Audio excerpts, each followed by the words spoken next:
আমার ভাইরা, আল্লাহ রাব্বুল আলামিন বলেন নিশ্চয়ই মসজিদ হচ্ছে আমি আল্লাহর ঘর। পৃথিবীতে সর্বপ্রথম যেই ঘরটা নির্মাণ করা হয়েছিল সেই ঘরের নাম হচ্ছে বাইতুল্লাহ। কথা বলেন ঠিক কিনা? আল্লাহ রাব্বুল আলামিন এই বাইতুল্লাহ শরীফ যখন নির্মাণ করাইলেন, আমাদের পিতা আদি পিতা হযরতে আদম আলাইহিস সালাতু ওয়াস সালামের মাধ্যমে। কথা বলেন ঠিক কিনা? আল্লাহ রাব্বুল আলামিন, আল্লাহর নবী প্রথম যে ব্যক্তি, আমাদের আব্বাজান আদম আলাইহিস সালাতু ওয়াস সালাম দুনিয়াতে এসে নিজের থাকার ঘর কিন্তু নির্মাণ করেননি, করেছেন কিনা? খাদ্য সামগ্রী রাখার জন্য ফ্যাক্টরি করেন নাই, গুডাউন করেন নাই। আল্লাহ রাব্বুল আলামিনের ঘর ইবাদতের জন্য বাইতুল্লাহ নির্মাণ করেছিলেন। কথা বলেন ঠিক কিনা? আল্লাহ রাব্বুল আলামিনের প্রথম বান্দা, প্রথম নবী আদম আলাইহিস সালাতু ওয়াস সালাম প্রথম নির্মাণ করেছিলেন মসজিদ। কথা বলেন ঠিক কিনা? আমাদের জন্য সেই মসজিদ নির্মাণ করার ইশারা দেওয়া হয়েছে কিনা?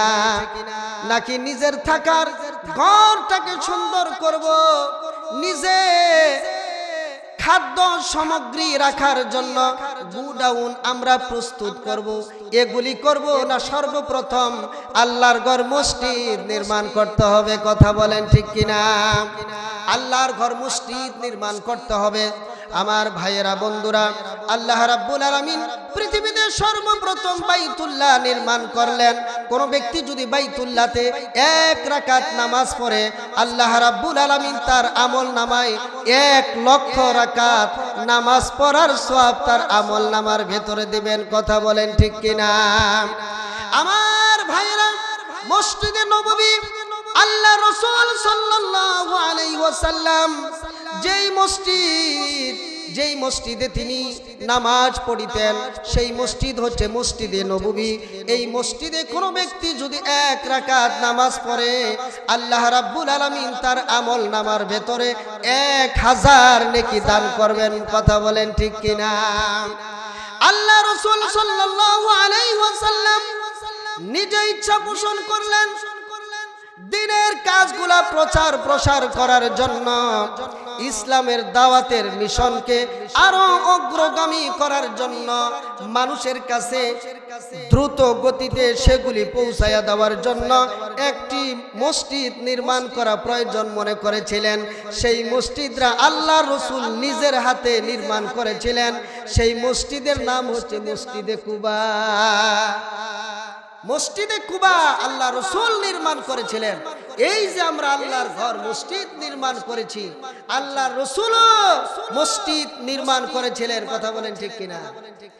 আদম আলাইহিস সালাতু ওয়াস সালাম সর্বপ্রথম মসজিদ নির্মাণ করেছিলেন, আর আল্লাহ রাসূল সাল্লাল্লাহু আলাইহি ওয়াসাল্লামও মসজিদ নির্মাণ করেছিলেন। আমরাও সামাজিকভাবে এই মসজিদ নির্মাণ করেছি। কাজটা ছোট কাজ না, বিশাল আকারের কাজ, বিশাল আকারের কাজ। আল্লাহ রাব্বুল আলামিন এই মসজিদ আমাদেরকে নির্মাণ করার জন্য আমাদেরকে কি করেছেন? কবুল আর মঞ্জুর করেছেন। সকলেই বলি সুবহানাল্লাহ। আমার ভাইয়েরা, বন্ধুরা, আল্লাহর নবী সাল্লাল্লাহু আলাইহি ওয়াসাল্লাম যখন মসজিদ নির্মাণ করবেন, তিনি একটা জায়গা, সুন্দর একটি ভালো জায়গা, মানুষের যাতায়াতের জন্য সহজ হবে এমন একটি জায়গা তিনি খুঁজতেছিলেন। হঠাৎ আল্লাহ রাব্বুল আলামিন এমন একটি জায়গা তার সম্মুখে উপস্থাপন করে দিলেন। আল্লাহর নবী সাল্লাল্লাহু আলাইহি ওয়াসাল্লাম, আল্লাহর নবী সাল্লাল্লাহু আলাইহি ওয়াসাল্লাম এই মসজিদ কুবায় একটা মসজিদ তিনি নির্মাণ করবেন। মসজিদে কুবা, আমার ভাইয়েরা, সকলেই একটু খেয়াল করি, মনোযোগ আকর্ষণ করি বলি। আমার ভাইয়েরা, মসজিদে কুবা আল্লাহর রাসূল নির্মাণ করবেন জায়গা তিনি খুঁজতেছিলেন। হঠাৎ করে একটি জায়গা তার চোখের সম্মুখে আল্লাহ পাক তুলে ধরলেন। কিন্তু সেই মসজিদে কুবার জায়গার মালিক ছিল একজন ইহুদি। মসজিদের জায়গার যেখানে মসজিদ করবেন যেই জায়গাটা তিনি নির্ণয় করলেন সেই জায়গার মালিক কে ছিলেন বলেন? আমার ভাইরা, আমার মনে হচ্ছে আমি আপনাদেরকে যেইভাবে বুঝানোর কথা আমি আপনাদেরকে বুঝাইতে পারছি না, তাহলে আপনার একটু মনোযোগ দেন না ভাই। আমি তো এটা আল্লাহর ঘর মসজিদ নিয়ে আলোচনা করতেছি, যেই মসজিদের উদ্যোগে এখানে মাহফিল দেওয়া হয়েছে সেই মসজিদ নিয়েই তো আলোচনা করতেছি। কথা বলেন ঠিক কিনা? আমার ভাইয়েরা, বন্ধুরা, সেই মসজিদ যেখানে নির্মাণ করবেন, কুবার মসজিদ যেখানে নির্মাণ করবেন, সেই জায়গার মালিক একজন মুসলমান ছিল না, সে ছিল একজন ইহুদি। কে ছিল জায়গার মালিক বলেন? ইহুদি জায়গার মালিক ছিল। আল্লাহর নবীজি বড় বড়, আল্লাহ রাসূল মনে বড় আশা নিয়ে ইহুদির বাড়িতে চলে গেলেন। গিয়ে বলতেছে, ইহুদি, ও ইহুদি, তোমার অনেক জায়গা জমি আছে, অনেক সম্পত্তির মালিক তুমি, তোমার এই জায়গাটুকু আমি মসজিদের জন্য আমি এইটাকে পছন্দ করেছি, তুমি মুসলমান হয়ে এই জায়গাটা তুমি দান করে দাও। না হয় তুমি যদি মুসলমান না হও, জায়গা দান যদি তুমি না করো, তাহলে এই মসজিদের এই জায়গাটুকু আমার কাছে ন্যায্য মূল্যে তুমি বিক্রি করো। কথা বলেন ঠিক কিনা? ইহুদি তখন কি করলো? ইহুদির ভিতরে ঈমান ছিল না। এই যে আমি আর আপনি এখানে আসছি, ঈমানের তাগিদে আসছি। কথা বলেন ঠিক কিনা? ইহুদির ভিতরে কি সেই ঈমান ছিল নাকি? ইহুদির ভিতরে কিন্তু কোনো ঈমান ছিল না। ইহুদি তখন আল্লাহর রাসূলের সুন্দর উত্তম প্রস্তাবটা প্রত্যাখ্যান করে দিল। আল্লাহর নবীজি মনে বড় ব্যথা নিয়ে, কষ্ট নিয়ে ইহুদির বাড়ি থেকে চলে গিয়ে তিনি অত্যন্ত একটা কঠিন সময় অতিবাহিত করতেছিলেন। অনেক কষ্টের মধ্যে তিনি কি ছিলেন? আবদ্ধ ছিলেন। আল্লাহ রাসূলের সাহাবী হযরত আবু বকর রাদিয়াল্লাহু তাআলা আনহু এসে আল্লাহ রাসূলকে সম্বোধন করে বললেন, আসসালামু আলাইকুম ইয়া রাসূলুল্লাহ। হযরত আবু বকর ডেকে ডেকে বলেন, ইয়া রাসূলুল্লাহ, ইয়া হাবিবাল্লাহ, আমার জীবন যৌবন সব কিছু আপনার কদমে কুরবান। ওগো আল্লাহর রাসূল, দুনিয়ার সব কিছু আমি সহ্য করতে পারি, কিন্তু আপনার মলিন মুখ আমি সহ্য করতে পারি না। আমার ভাইয়েরা, বন্ধুরা, আল্লাহর নবী সাল্লাল্লাহু আলাইহি ওয়াসাল্লামকে ডেকে ডেকে বলেন, ইয়া রাসূলুল্লাহ, ইয়া হাবিবাল্লাহ, আপনার মলিন মুখটা কেন, আপনার চেহারাটা এমন কালো দেখাচ্ছে কেন? এরকম আপনার কষ্টের ছাপ চেহারার ভেতরে আমি দেখতে পাচ্ছি কেন? ইয়া রাসূলুল্লাহ, দয়া করে মেহেরবানি করে আমি আশেকের কাছে সেই কথাটা খুলে বলেন। আমার ভাইয়েরা, বন্ধুরা, আল্লাহর নবী সাল্লাল্লাহু আলাইহি ওয়াসাল্লাম তখন ডেকে ডেকে বলে, ও আবু বকর, আমার প্রাণের সাহাবী, শুনে রাখো, আমি দ্বীনের কাজকে প্রসার করার উদ্দেশ্যে মানুষকে এক জায়গায় জমায়েত হয়ে আল্লাহর হুকুম, আল্লাহর দ্বীন দুনিয়ার জমিনে কিভাবে প্রতিষ্ঠিত করা যায় সেই লক্ষ্যে আমি একটা মসজিদ নির্মাণ করতেছিলাম, ইচ্ছা পোষণ করেছিলাম। কিন্তু সেই জায়গার মালিক হচ্ছে একজন ইহুদি। ইহুদির কাছে মসজিদ করব সেই প্রস্তাব নিয়ে গিয়েছি, সে নিজে ঈমানও আনবে না, দানও করবে না, এমনকি সেই জায়গা নিজে বিক্রি করবে সেটাও তিনি করবে না। এই জন্য আমার মনটা খুব খারাপ হয়ে গিয়েছে। আমি আল্লাহর কাজ করার জন্য, দ্বীনের কাজ করার জন্য ইচ্ছা পোষণ করেছি, আর ইহুদি সেই জায়গাটা দিবে না। আল্লাহর রাসূলের সাহাবী হযরত আবু বকর, রাসূলের মলিন মুখ দেখা তার জন্য দুষ্কর। তিনি দৌড়াইয়া ইহুদির বাড়িতে চলে গেলেন। গিয়া বলতেছে, ইহুদি ভাই, আল্লাহর নবীজি যেই প্রস্তাবটা নিয়ে এসেছিল এই জায়গাটা তিনি মসজিদের জন্য পছন্দ করেছেন, কাজেই এই জায়গাটা তুমি দিয়ে দাও, ন্যায্য মূল্য যেটা সেটা তোমাকে দেওয়া হবে। ইহুদি তখন বলে, হে আবু বকর, তুমি কি ধন দৌলত টাকার অহংকারী দেখাইতে আসছ? এই অহংকারে আমাকে কাবু করতে পারবে না, দুর্বল করতে পারবে না। আমি মুসলমানও হব না, এই জায়গাও তোমাদের কাছে বিক্রি করব না। বলি না আউযুবিল্লাহ। আমার মুসলমান ভাইয়েরা, বন্ধুরা, আল্লাহর নবী সাল্লামের কাছে আবু বকর এসে উপস্থিত হয়ে গেল। ইতিমধ্যে হযরত ওমর এসে হাজির হয়ে গেল। ইয়া রাসূল, আসসালামু আলাইকুম ইয়া রাসূলুল্লাহ। ওগো আল্লাহর নবীজি, আমি আবু বকর, আমার জীবনের সব কিছু আপনার কদমে কুরবান হোক। আপনার মুখে আপনার মলিন মুখ থাকবে, আমি ওমর তা বরদাস্ত করতে পারি না। কাজে ইয়া রাসূলুল্লাহ, ইয়া হাবিবাল্লাহ, মেহেরবানি করে আপনার মলিন মুখের কারণটা আমাকে একটু খুলে বলেন। আল্লাহর নবীজি আগের দৃশ্যটাই আবার ওমরকে বলে দিলেন। ওমর, আবু বকর দুজনে মিলে ইহুদির বাড়িতে গেল। ইহুদি তখনও সেই প্রস্তাবটা গ্রহণ না করে প্রত্যাখ্যান করে দিল। আমার ভাইয়েরা, বন্ধুরা, সাহাবী চলে আসলো। আল্লাহ রসুলের চেহারার মলিনতা আরো বৃদ্ধি পাচ্ছে। কথা বলেন ঠিক কিনা? আমার মুসলমান ভাইয়েরা, আল্লাহর নবী সাল্লাল্লাহু আলাইহি ওয়াসাল্লামের মলিন মুখ নিয়ে বসে আছে। তার চোখের কোণে দিয়ে সাইকেলের বলের মতো পানি এসে গেছে।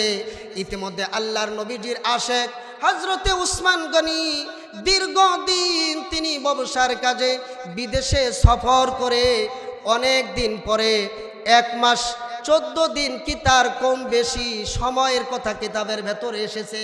হযরত উসমান গনি রাদিয়াল্লাহু তাআলা আনহু আল্লাহর নবীজির সম্মুখে এসে উপস্থিত হয়ে আল্লাহ রাসূলকে সম্বোধন করে সালাম দিলেন।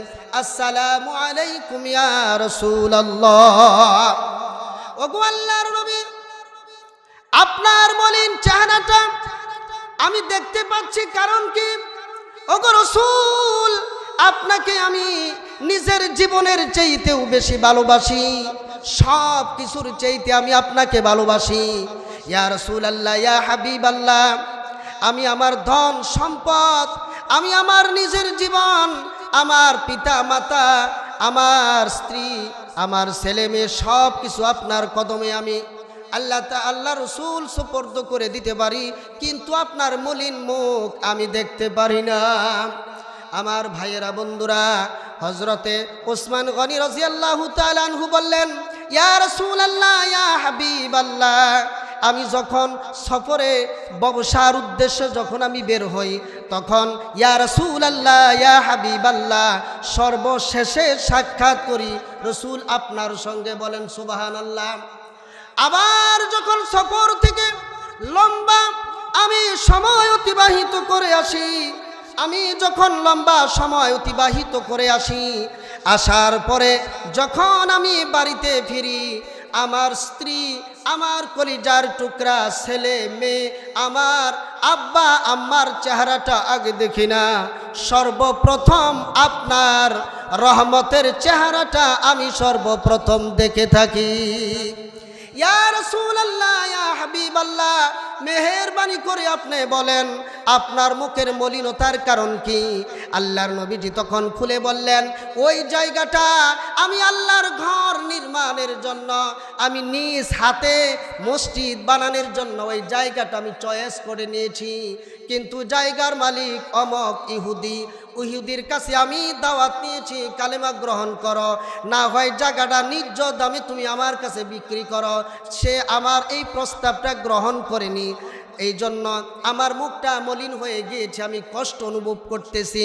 আল্লাহ রসুলের সাহাবী আশিকে রসুল হযরতে উসমান গনি রাদিয়াল্লাহু তাআলা আনহু তখন ডেকে ডেকে বললেন, ইয়া রাসূলুল্লাহ, ইয়া হাবিবাল্লাহ, আমি দেখি কি করা যায়। হযরতে উসমান গনি আর দেরি না করে দৌড়িয়ে ইহুদির বাড়িতে চলে গেলেন। সবাই চিৎকার মেরে বলেন সুবহানাল্লাহ। ইহুদিকে দেখে উসমান গনি রাদিয়াল্লাহু তাআলা আনহুকে দেখে ইহুদি মনে খুশি হয়ে গেলেন, কারণ এর পূর্বে যে সমস্ত ব্যক্তিরা এসেছিল হয়তো তারা যত সামান্য জমির মূল্য দিবে, কিন্তু উসমান গনি এমন একজন ধনাঢ্যবান ব্যক্তি, এমন একজন সম্পদশালী ব্যক্তি, এমন একজন ব্যবসায়িক, কাজে উসমান গনির দেওয়াটা বিনিময়টা সবচেয়ে বেশি হবে, কথা বলেন ঠিক কিনা? আল্লাহর নবীজির সাহাবী হযরত উসমান গনি রাদিয়াল্লাহু তাআলা আনহু, সংক্ষেপ করতেছি, দ্রুত কথাটা শেষ করতেছি, একটু আপনাদের দৃষ্টি আকর্ষণ করতেছি। ওসমান গনি রাদিয়াল্লাহু তাআলা আনহু ডেকে ডেকে বলে, হে ইহুদি ভাই, ব্যবসায়িক ভাই, আমিও ব্যবসায়িক, তুমিও ব্যবসায়িক, আমিও সম্পদশালী, তুমিও সম্পদশালী। আল্লাহ রসুল যেই প্রস্তাব নিয়ে তোমার কাছে এসেছিল, আমিও সেই প্রস্তাব নিয়ে এসেছি।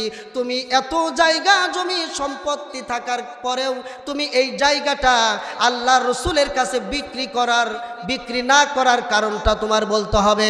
আল্লাহর নবীজির প্রস্তাব তুমি কেন প্রত্যাখ্যান করলা? ইহুদি তখন ডেকে ডেকে বলে, হে উসমান গনি, তাদের কাছে আমি প্রত্যাখ্যান করেছি, কিন্তু তুমি যদি বলো সেটা আমি গ্রহণ করব, কথা বলেন সুবহানাল্লাহ।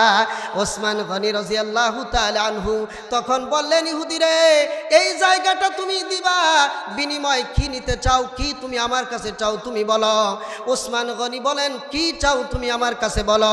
ইহুদি তখন বলে, আমি বলতে চাই না, তুমি তোমার জবান দিয়ে তোমার স্বীকৃতিটা তুমি আমাকে শোনায়া দাও। আল্লাহর নবীজির সাহাবী হযরত উসমান গনি রাদিয়াল্লাহু তাআলা আনহু তখন কি করলেন? বললেন, হে ইহুদি, এই তোমার এক টুকরা জমির বিনিময় আমি উসমানের যত অর্থ করি আছে, সম্পদ আছে, ব্যবসায়ের পণ্য আছে, যত স্থাবর অস্থাবর যত সম্পত্তি আছে, সব কিছু তোমাকে দিয়ে দিব, তারপরেও এই জায়গাটা তুমি আমাকে দিয়ে দাও। আমার ভাইয়েরা, বন্ধুরা, উসমান গনি নিজের সমস্ত সম্পত্তি দিয়ে দিলেন কার হাতে বলেন?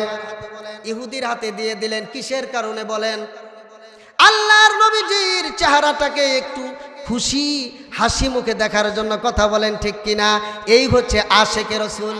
আল্লাহর নবীজি সাল্লাল্লাহু আলাইহি ওয়াসাল্লামের হাসি মুখটা দেখার জন্য নিজের স্থাবর অস্থাবর যত কিছু ছিল সব কিছু ইহুদির হাতে তুলে দিয়ে ওই জমিটা তার কাছে গ্রহণ করে দৌড়াইয়া আল্লাহর রসুলের কাছে হাজির হয়ে গেল। বলেন সুবহানাল্লাহ।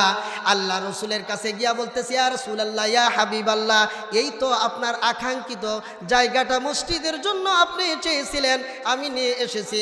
আল্লাহর নবীজি বলতেছেন, উসমান তুমি কিসের বিনিময়ে আনছ? উসমান গনি বলেন, ইয়া রাসূলুল্লাহ, ইয়া হাবিবাল্লাহ, তেমন কোনো বিনিময় নয়। কি না? তেমন কোনো বিনিময় না। ইয়া রাসূলুল্লাহ, এটা আপনার জানার দরকার নাই, জায়গাটা আপনি নিয়ে নেন। কিন্তু আল্লাহ রসুল সাল্লাল্লাহু আলাইহি ওয়াসাল্লামের আশেক ছিল উসমান। আল্লাহ রসুল পিরাপিরি করার পরে উসমান বলতে বাধ্য হলো, ইয়া রাসূলুল্লাহ, ইয়া হাবিবাল্লাহ, আমার সকল সম্পত্তি স্থাবর অস্থাবর যত যা ছিল সব কিছু এই জমির বিনিময় দিয়া আপনার দরবারে জমিটা নিয়ে এসেছি। আমার ভাইয়েরা, বন্ধুরা, আল্লাহর নবীজি তখন চিৎকার মেরে জোশের সঙ্গে দুটি হাত আল্লাহর দরবারে উপস্থাপন করে গাছ, একটা খেজুর গাছকে সাক্ষী রেখে বলতেছে, এ খেজুর গাছ, তুমি সাক্ষী থাকিও, উসমান আমাকে খুশি করেছে, আল্লাহ যেন এর চাইতে উত্তম যাজায়ে খায়ের উসমানকে দান করে। বলেন সুবহানাল্লাহ। এইভাবে রসুল উসমানের জন্য দোয়া করতেছেন আর কান্নাকাটি করতেছেন। উসমানের জন্য দোয়া করে আল্লাহ রসুল যখন হাতটা মুখের ভিতরে মালিশ করলেন, হাতটা মুখের ভেতরে যখন লাগাইলেন, ইতিমধ্যে ইহুদি হযরত উসমান গনির পিছে এসে হাজির। ডাকদা বলতেছে, ও উসমান গনি, তোমার নবী তোমার জন্য যেইভাবে কান্নাকাটি করলো, তুমি রসুলের সন্তুষ্টির জন্য সব কিছু বিলীন দিয়ে দিলা, আমি আর সেই দুনিয়ার লোভ